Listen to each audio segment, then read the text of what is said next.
Hi everybody, it's Shantae from Simply Shantae's Plans. In today's video, I'm going to be showing my 2021 planner lineup.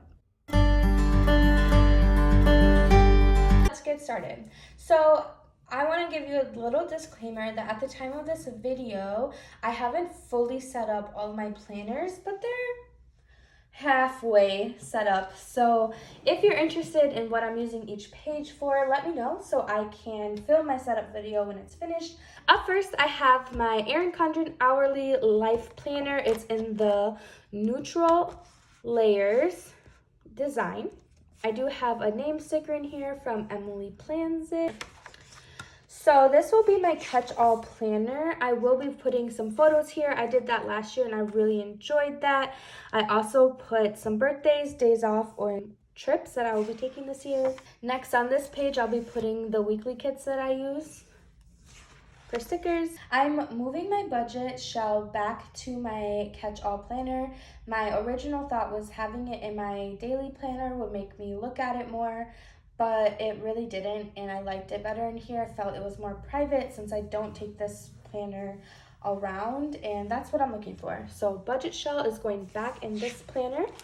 Here I'll be adding my birthdays on the side, important dates, time off, Planner Kate sticker releases, and things of that nature on this view. This is just a quick overview. It's not specific, but somewhere where I can see everything that's happening at once. Then I'll have my monthly dashboard page. I'm still going to be putting photos here and doing some written memory. I did find out last year that the 12-month coil was not able to handle as much as I was putting in here, so it will be less, probably more writing. I'm also going to be putting a habit tracker here monthly. I was doing that last year mostly anyway. However, I was writing it, so this sticker from Planner Kate is so nice for that. My monthly goals here, which will be informed from another planner that I show you in a little bit, upcoming events, and then monthly reflection. How did my month go? How was I feeling? Just the overall gist. This is basically the extent of what I'll be using this planner for, just to make sure that I know what's going on for the week. I will be filling this out on Saturday or Sunday the week prior, so that way that I know and can ground myself and prepare for the upcoming week. Literally nothing else in this is brand new, it's blank. So I will be flipping to the back to show you what I've started doing with the notes pages. Like I said, not fully set up yet in time. But here I am going to be tracking some things for Simply Shantae's Plans, then having some monthly tasks on this side.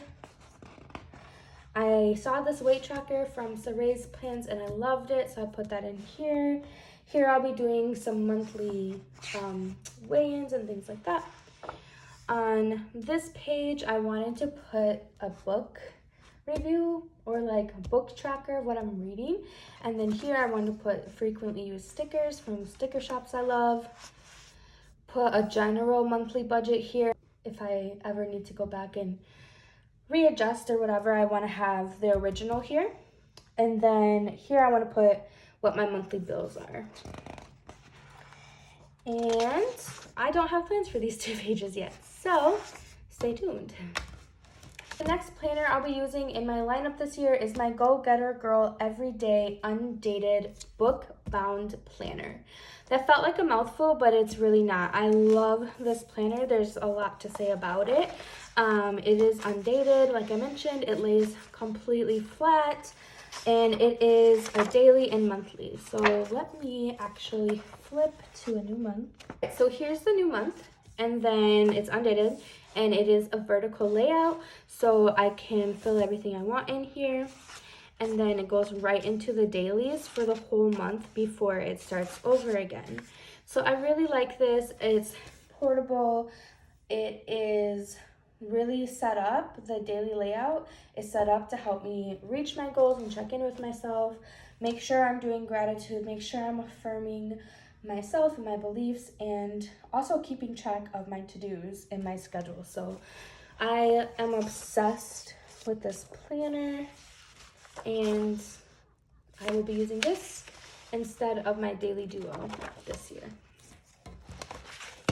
I'll also be using the Moxie Life planner again this year. I started using Moxie Life in July of last year, and I mostly used the weekly actions pages and the reflection pages, and that's going to be true this year as well, but I am going to be using the week pages. So let me just flip through here. So I have my monthly goals, which I'll be using each month, and here's the first week. So I'm going to be using this for a weekly reflection area over here, and here's my actual action items that I want to get done this week. So I've been brainstorming a lot of different ways of how I like to do this page, but basically I do like to do a huge brain dump on a scratch sheet of paper and then color code them and add them into my weekly actions page. And then on the week page, I kind of just map out when I'm gonna do each action here. So for example, pay rent. I put that on the first because that's when I'm gonna do it. I don't need to do that every day, but that's when I would like to do it.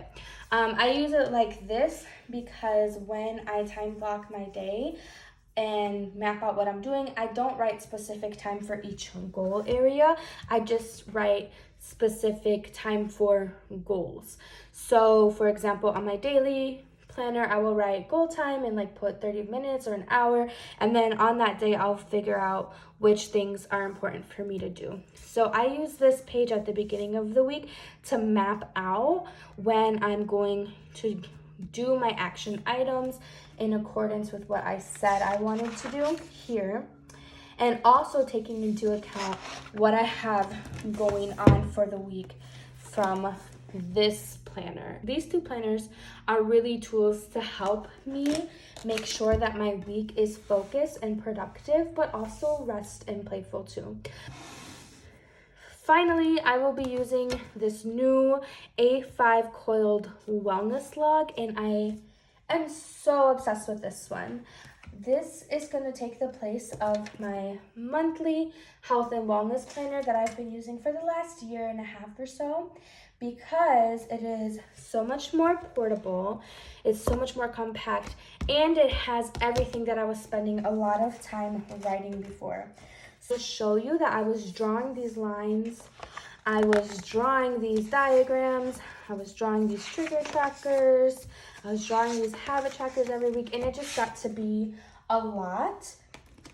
But this book has most of that in there. So when you open it, you do get some goal setting and just talk about what is wellness to you. You get to brainstorm what's your wellness goal, what are the action steps you're going to take, which is really helpful. I can either use this when looking at my Moxie Life or vice versa. There's a few pages for that, so you don't have to have just one wellness goal. So this book is a quarter book, so there's 3 months in it, and they're tabbed off, as well as a notes section at the end. This is the beginning of a month. You have your goals for this month, some space to brainstorm how you're going to reach those goals, and then a notes page. Next, you have daily pages for your wellness journey, which is really what sold me on this journal. So you have today's focus, an area for the day. Then you have your food log. You could put each meal here in snacks, what you did for movement or exercise, how you did self-care, and then daily tracking for water, steps, hours you slept, mood, and then anything else. And for me, I'm going to be putting my exercise rings from my Apple Watch. So if you have an Apple Watch, you know there's 3 rings you're trying to close. Each day there's a red, a green, and a blue, and I'll be putting those here. What really sold me on this was the fact that everything that I was spending a lot of time drawing out was already here. Aside from the trigger trackers that I'm using for my therapy, it's all in here. And I could easily use the notes section in the back for that, or even the notes page in front of the month. This is going to be so much easier for me when I'm taking it to the doctor or, on the go. And I really, really love that about this journal. So I'm going to be using this at least for the first quarter, and I'll let you guys know how it goes. Like I said, this is replacing a whole big planner for me, and I'm super excited about that. Here in the back is the notes section, so I could easily, like I said, put my trigger trackers back here. The last planner that I'll be using this year is actually a binder from Erin Condren. It is the Flower Power vertical layout and design, and I'll be using this strictly for memory keeping. So it will be, you know, part journal, part pictures, part really fun stickers or events, and I'll be using this space for that. I also got the hole punch, so if I go to a show or something, if COVID allows us to this year, I can punch that out and put it right in the binder, and then this will be more of a scrapbook and memory book style. The reason of doing this is because I noticed it wasn't all working out for me as well when I tried to do it in my catch-all planner and memory plan at the same time, because the coil didn't like that. Everyone, that's it for today's video. Thank you so much for watching. I'll see you next time.